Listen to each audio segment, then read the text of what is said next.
From outside the Cleveland County Courthouse in Norman, Oklahoma, I'm Dave Morris. It's week 5 of the Oklahoma Opioid Trial, day 20 here on this Monday, beginning in Judge Thad Balkman's courtroom here in the district court.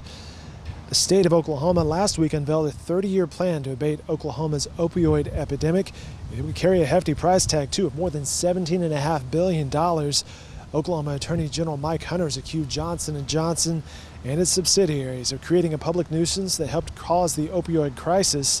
Jessica Hawkins, she's the Senior Director of Prevention Services for the Oklahoma Department of Mental Health and Substance Abuse Services.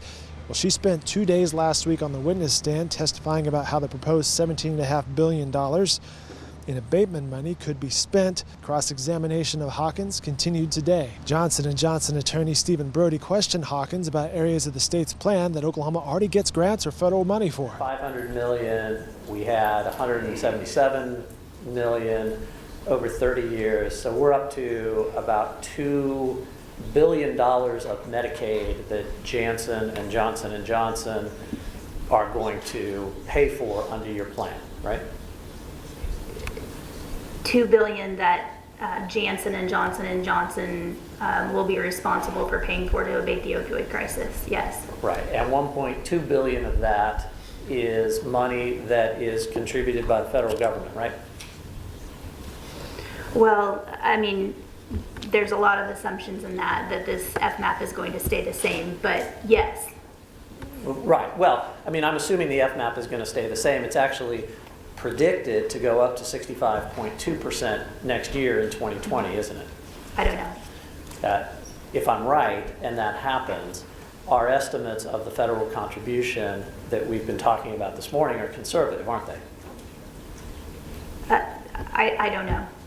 Well, you would agree that if it goes up, the number would be higher, right? Yeah, it could be.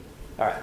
And as with the other two areas we've looked at, you're not offering an opinion about what's going to happen with that federal contribution if Janssen and Johnson & Johnson are taking over this part of Medicaid, right? My opinion is that these services are necessary to abate the crisis and that these are the costs for these services. All right, I'll take that as a yes and move forward.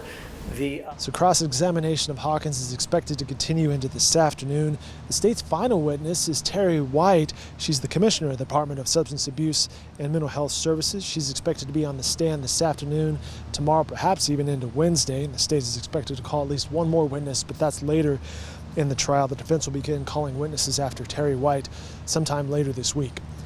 Randy Ellis is in the courtroom following all of this gavel-to-gavel coverage, which you could read every day in the Oklahoman. You can also watch it live on oklahoman.com with all the documents related to this case and all the video from day 1 of the trial until the end of the trial, which is scheduled to last until the end of July.